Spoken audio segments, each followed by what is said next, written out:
Dylan did a good job with scripture reading, and normally I reserve those more difficult ones for Miles when he's up here. And to be honest with you, I thought that Miles was leading today, and so that's why I gave that particular assignment.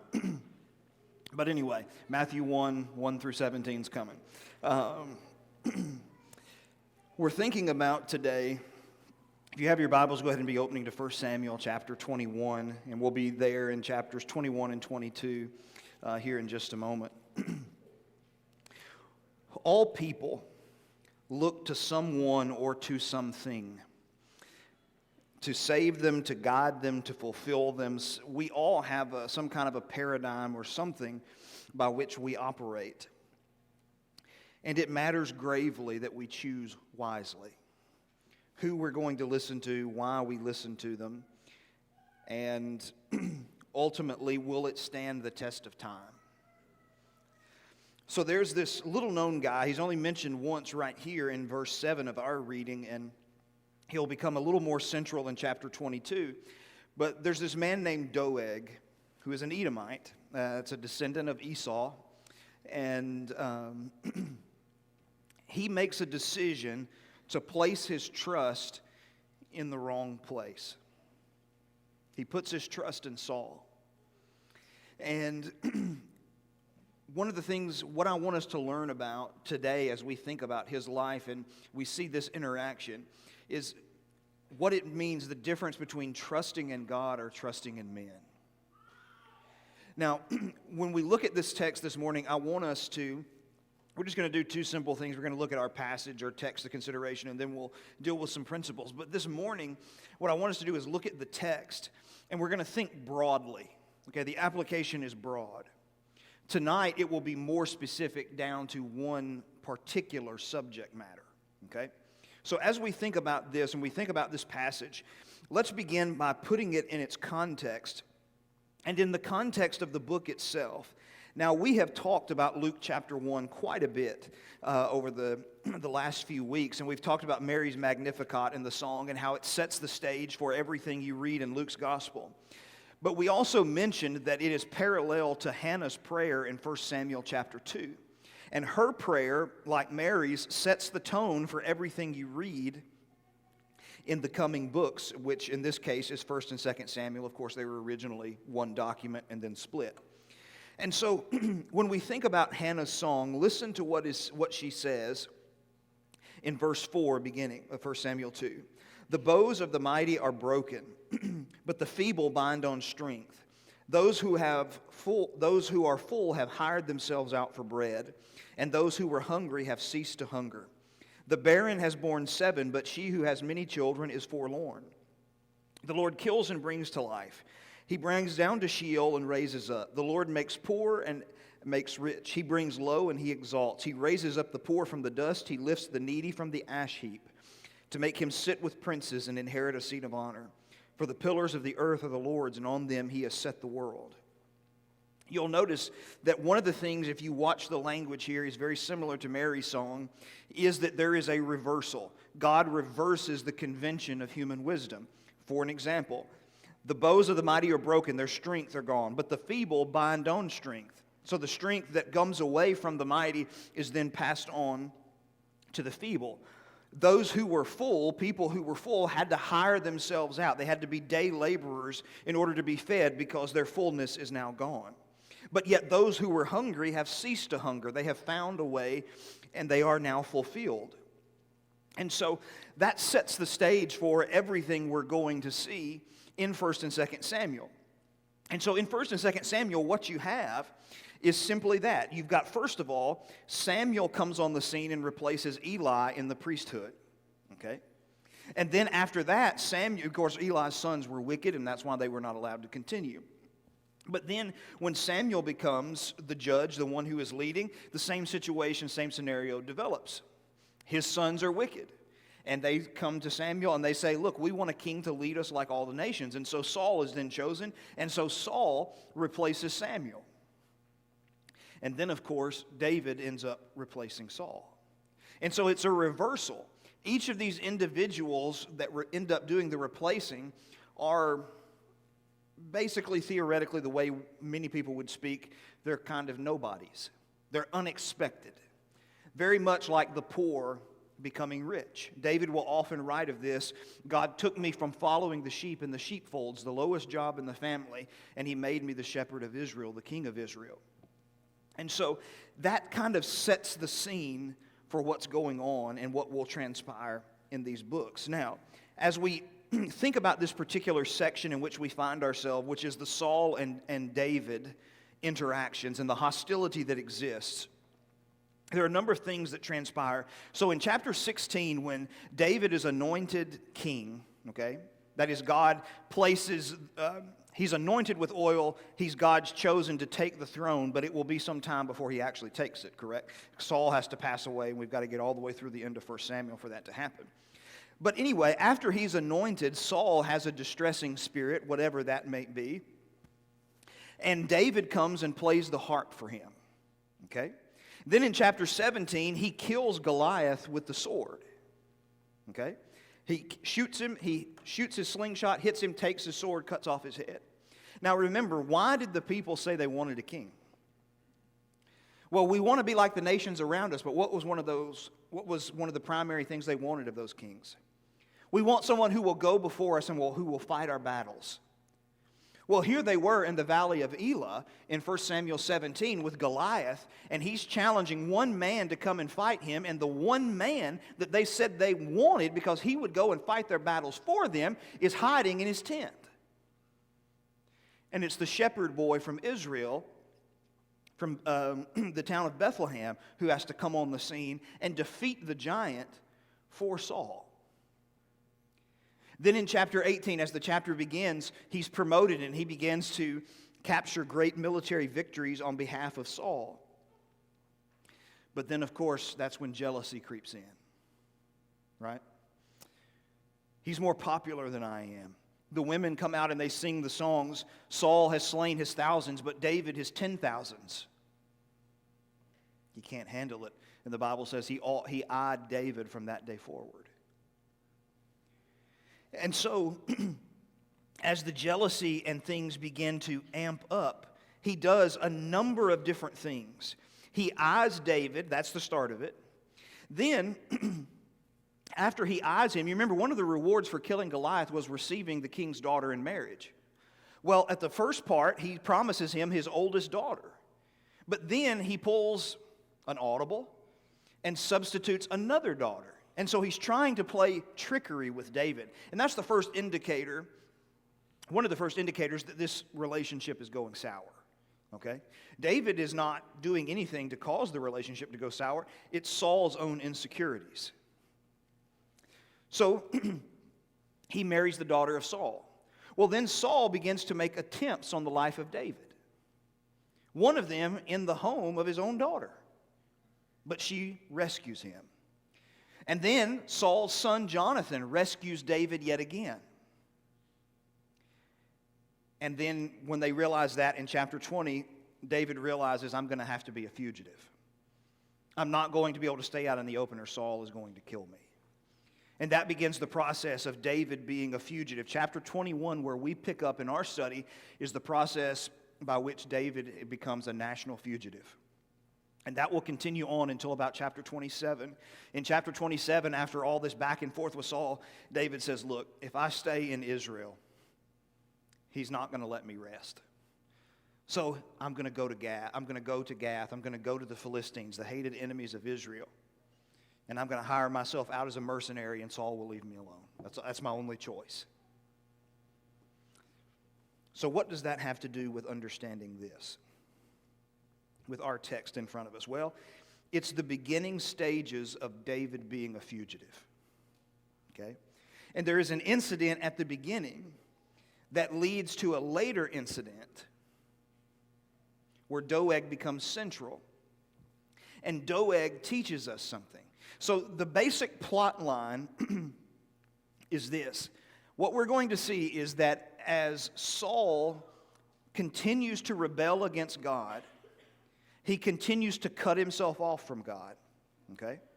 He continues to move away from God and the things of God. Not only has he disobeyed and been rejected in 1 Samuel 15, but then he begins to attack the one that God has chosen. And so if you're looking at it through the lens, or if you're looking at it kind of like a chart, Saul, who is up here, slowly begins this digression down. He's moving further and further away from God. Okay? But David, who is down here, is constantly on the uptick. He's trending upward, not just with the people, but with God. And so the overall message is, when you look at even Doeg, is to contrast him with the people who will seek David. So the overarching question is, which king are you going to follow? Which king are you going to trust? The one that God has chosen, or the one that God at one time had chosen and has now rejected? So who are you going to trust, and to whom are you going to hitch your wagon? That's the question. Doeg is a subplot in that entire discussion. Okay? Now, as we look at this particular message, this is the structure of chapters 21 and 22. Because we're told something in 21 and we don't see the consequences of it until 22. And so when we look at it as a piece of literature, this is how the city of Nob or Nob becomes central, okay? It begins there and it ends there. And in between, when you're at Gath and the cave of Adullam, and then into Moab, and then in the forest of Hereth, and then at Gibeah, all of that is centering around David fleeing from one event. And the one event, this place Nob, is the reason it's put on the ends of this particular discussion is because it brackets the discussion and shows you the parameters, and that Nob is playing a central role. Okay? So David is fleeing to these places. Now, as we look at chapter 21, what was read for us a moment ago, what we see is foreshadowing at its finest. Okay? You understand this, I understand this. Foreshadowing takes place in books. People say, I don't like books. Well, it takes place in movies. Okay? It's everywhere.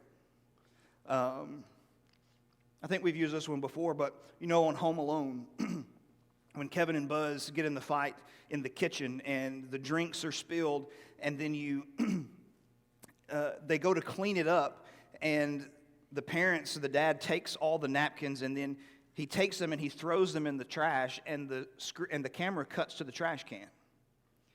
Because it's not, what you see when you look in the trash can is not just that the napkins are there, but also that a plane ticket, is found there as well.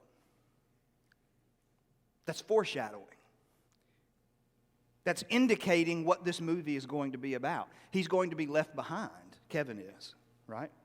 And he's going to be left behind, and it'll be easy to understand that he's left behind because people would say, the parents, didn't they count all the tickets? Well, of course they did, but they lost one. It's a foreshadow of what's coming. That's how this text is a foreshadow. It's serving the same purpose. So, as we look at this particular account, we want to begin first of all with David's desire for bread. Chapter 21, verse 1, Then David came to Nob, to Ahimelech the priest. Nob was a priestly city. Shiloh, it seems, Shiloh was the central city in the first part of this book. Nob has become the central city now. And so he goes there to Ahimelech the priest, and Ahimelech came to meet David trembling and said to him, Why are you alone and no one is with you? He was afraid.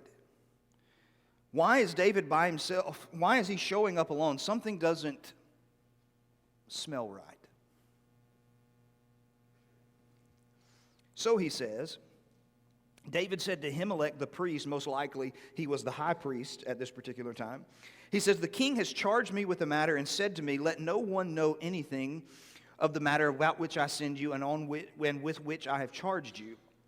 I have made you an appointment with the young men for such and such a place. Now then, what do you have on hand? Give me 5 loaves of bread or whatever is here.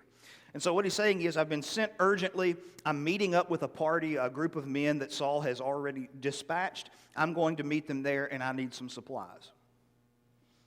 So he says, Give me 5 loaves of bread.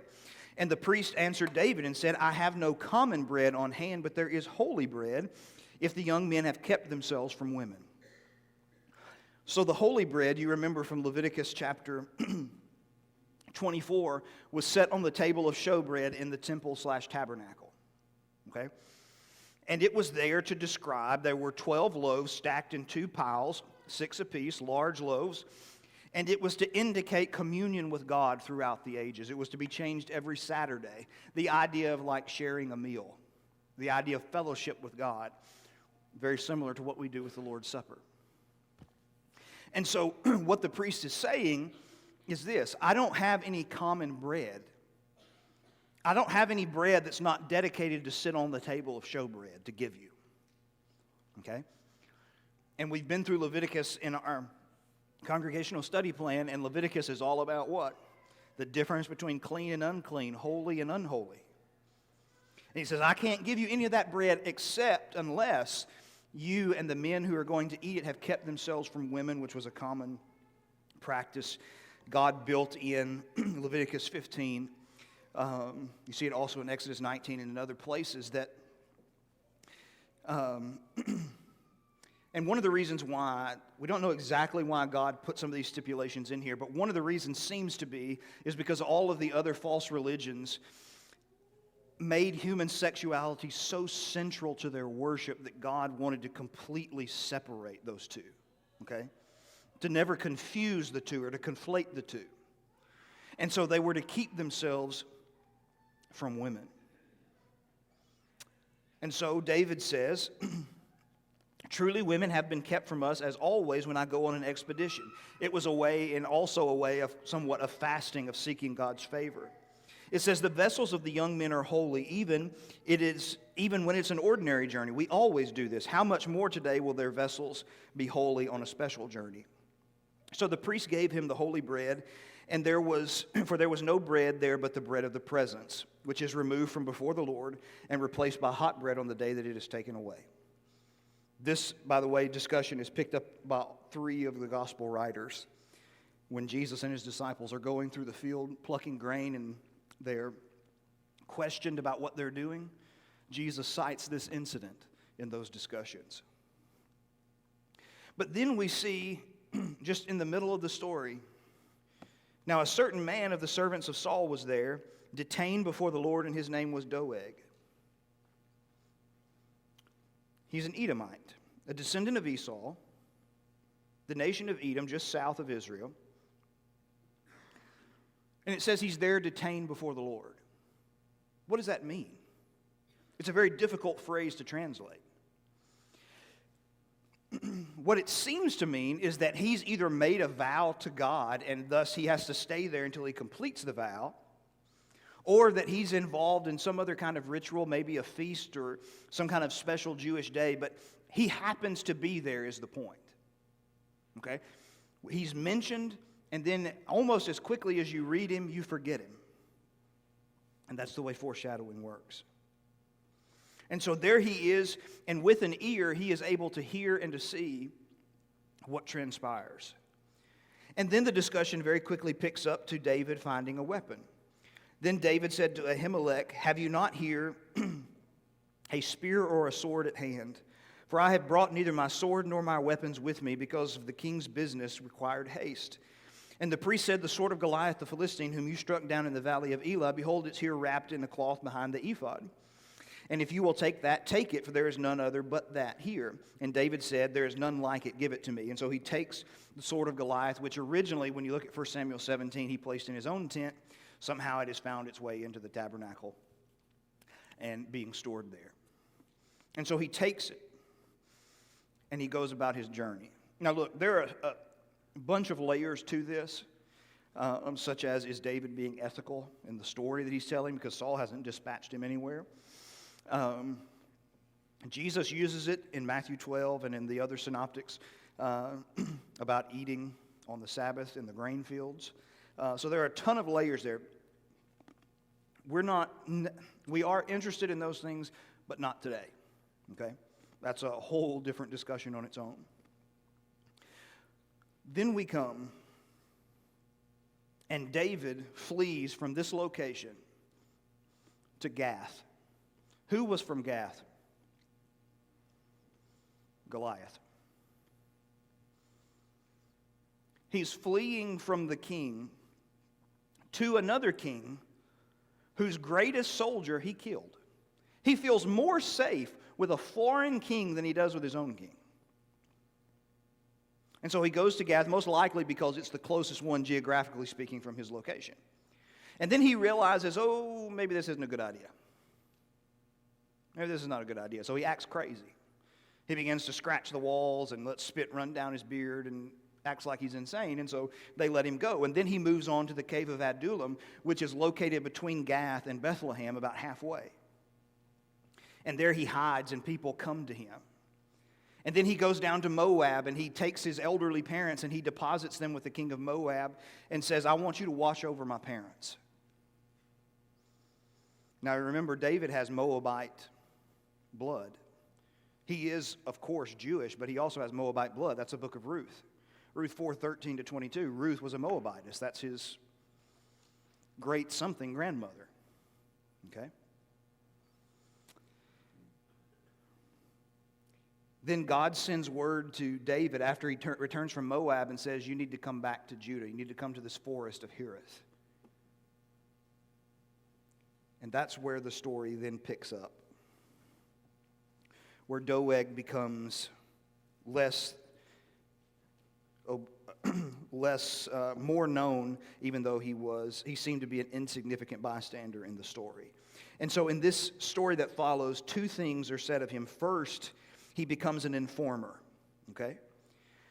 It says, verse 6, now Saul, of chapter 22, now Saul heard that David was discovered, and the men who were with him. Saul was sitting at Gibeah, which was most likely his capital. Okay? Most likely his capital, especially the base of operations when he went to war. Okay? And he's sitting under a tamarisk tree. And a tamarisk tree seems to have some significance to divine revelation. You see it when you see the tamarisk tree in the life of Abraham and in other places. So it seems to have some significance to divine revelation. So he's sitting there, and he's got his spear in his hand, and all his servants are standing about him. Okay? So he has just been told where David is hiding. And Saul said to his servants who stood about him, hear now, people of Benjamin.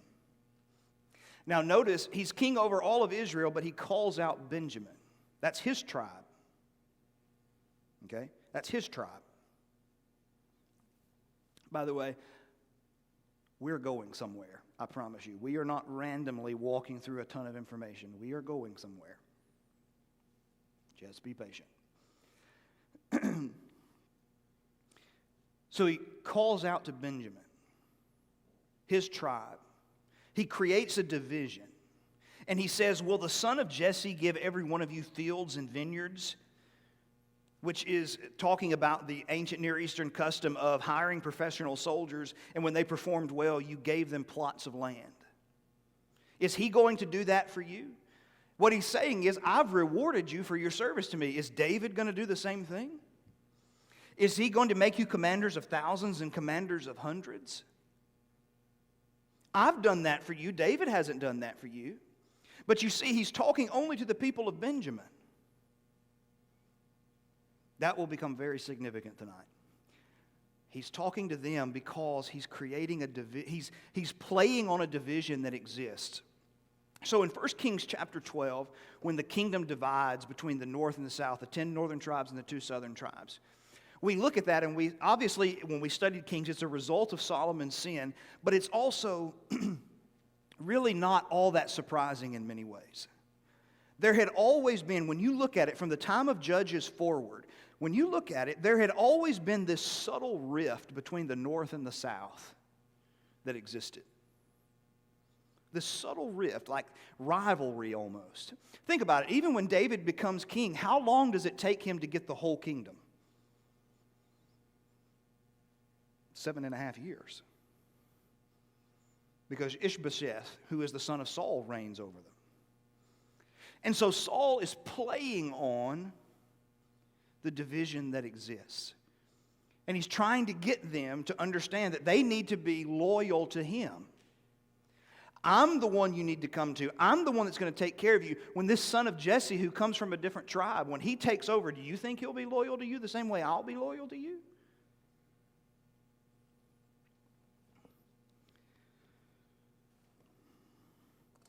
He says this, verse 8, All of you have conspired against me. No one discloses to me when my son makes a covenant with the son of Jesse," talking about chapter 20 when David and Jonathan made their covenant.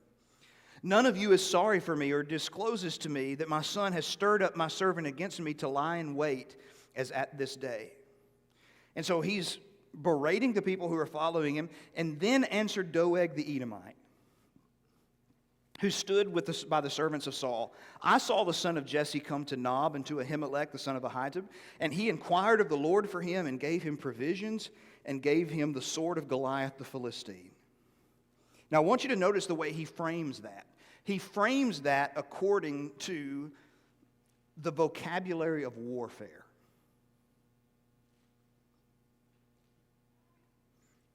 He's playing into the narrative with Saul. Look, before you went to war, you inquired of God. When you went to war, you took provisions. When you went to war, you took your weapons. That's exactly the way he's framing it. He had the priest inquire of God for him. He's getting the provisions of bread to eat. He's getting a weapon. He's ready to rise up against you. That's the posture. That's the way he's positioning himself. And so, Doeg sees his chance. Because, you see, he's just a lowly herdsman. And now he sees an opportunity that he knows something that other people may not know, or at least they're choosing not to share. He has insider information, and he's going to use that insider information to get himself in a favorable position with the king. So I'll tell him what I know. But then it goes a step even further.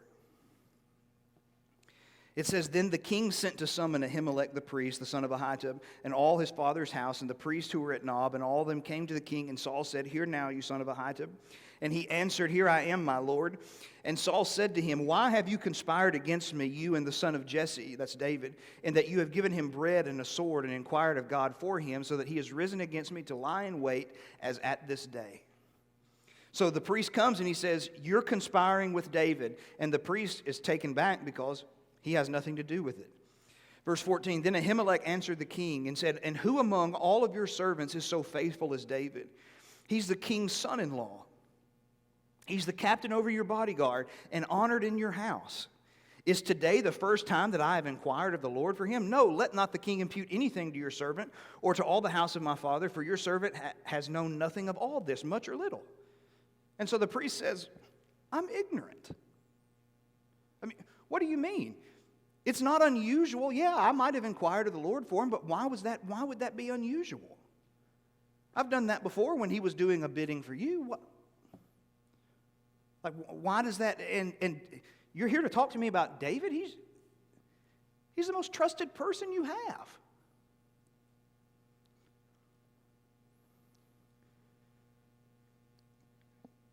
But you see, the king will only see it one way. "You shall surely die, Ahimelech, you and all your father's house." And the king said to the guards who stood about him, "Turn and kill the priests of the Lord, because their hand also is with David, and they knew that he fled and did not disclose it to me." So he looks at his personal bodyguard and says, "Kill all these priests," which we'll see in just a minute is 85 of them. And even his soldiers go, "Not touching them. You're asking too much. You're demanding too much. You're going too far." Verse 18, "Then the king said to Doeg, 'You turn and strike the priest.' And Doeg the Edomite turned and struck down the priest, and he killed on that day 85 persons who wore the linen ephod. And Nob, the city of the priest, he put to the sword both man and woman, child and infant, ox and donkey and sheep. He put to the sword." He killed everyone. He obliterated the city of Nob. Only one man escapes and flees, and he flees to David. So what is Doeg doing again? The servants of Saul, he gives them an order. They won't do it. So what does he do? Well, this is my chance. If I do what they're unwilling to do, in his mind, he may have reasoned a zillion different things. Maybe they were cowards. Maybe they were unpatriotic. Maybe they were a zillion things. but I'm going to use it to ally myself with this king, because he's the king right now, and trust that he will reward me for my service to him, just as he indicated in the early part of this text.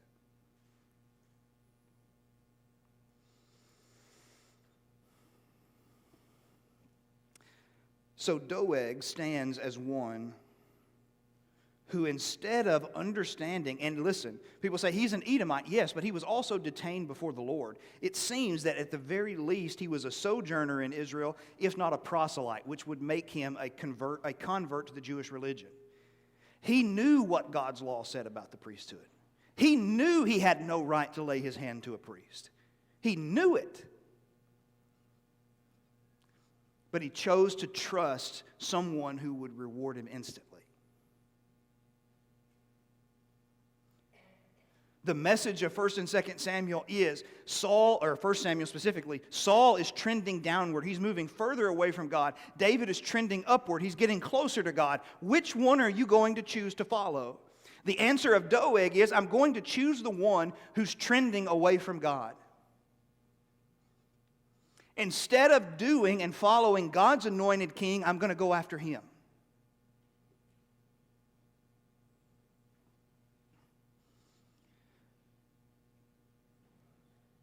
That's the question. Doeg hitched his wagon to the wrong king. I'm going to trust this guy. I'm going to follow him and do what he wants and let him reward me right now, instead of following David in the wilderness and trusting God's truly anointed to reward me in the future. People say, I'm still not getting the point. Well, here it is. Here it is.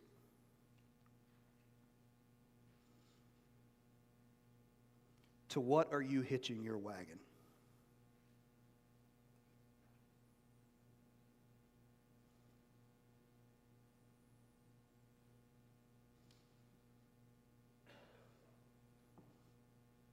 You want to hitch your wagon to the things of this world, to a king, to a ruler, to a leader, to an individual who is trending downward, who in no way will ever triumph over Jesus. In no way. Do you want to hitch your wagon to him all the way down into the ground, or do you want to hitch your wagon to Jesus all the way up to heaven? That's the choice you have.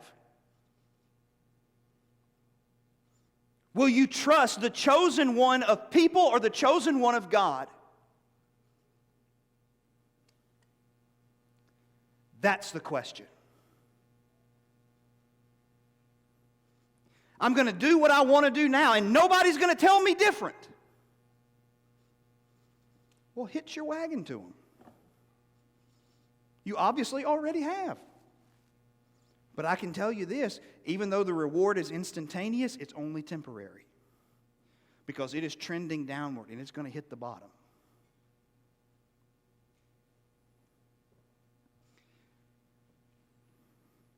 And for the people who think that hitching my wagon to Jesus, that going through some difficulties now, giving up some things now, sacrificing now, doing the right thing now, both of them are going to reward you. The only difference is only one will reward you now. He will give you instantaneous pleasure. He will give you exactly what you want right now. The only problem is you can't keep it. You can't keep it. Saul couldn't even keep himself alive. What was he going to do for Doeg?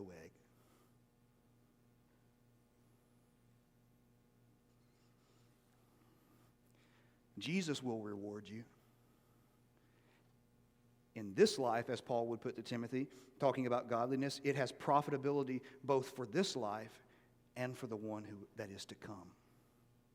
You see, the way of the world, it's trending downward. It's pleasurable, but it's on the decline and it's going to end. The way of God, it's trending upward. And when we leave the world, it will only intensify and get better.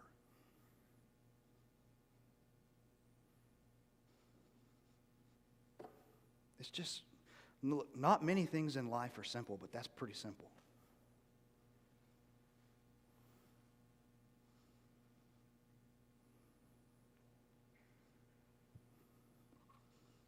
Nothing else will sustain you.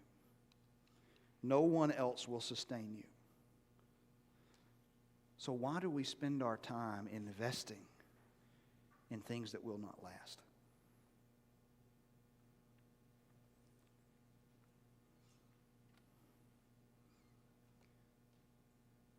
You see, in the first part of the sermon, we were bored. In this part of the sermon, now we're just not liking it.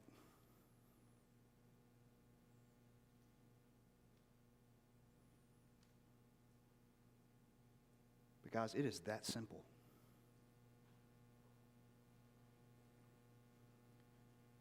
And we have to make a choice. We have to make a choice. Someone says, well, I choose to do my own thing. I'll still hang around and, keep Jesus for emergencies. Well, listen, that's your choice. We're going to love you no matter what. We're going to love you no matter what.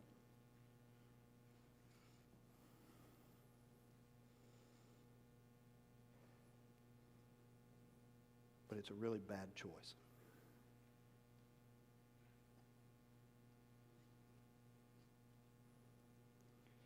And if somebody has come to the point where they say, look,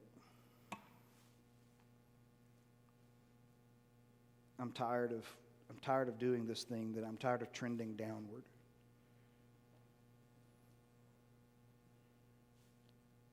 When it comes to Judgment Day, when I'm standing in front of Jesus,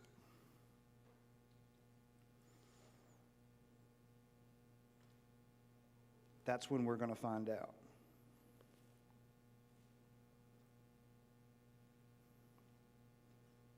You see, all the things that you look to, this is the fundamental difference between a Christian and a non-Christian come Judgment Day. And between a Christian who is faithful and a Christian who is simply marginal.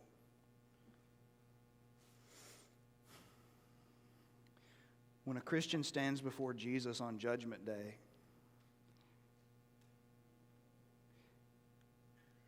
and Jesus says, "For what reason should I let you enter?" A Christian can look at him and say, because of you. Because of you. And you have been nothing but my whole life.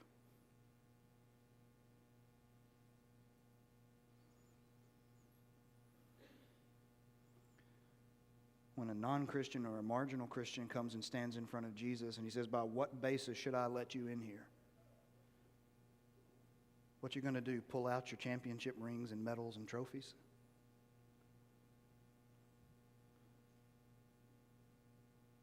Pull out your diplomas, pull out your success. What are you going to do? That's not going to get us anywhere.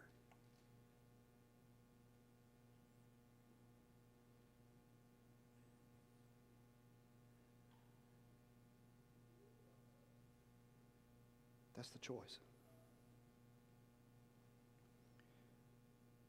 And Jesus is saying, my arms are wide open.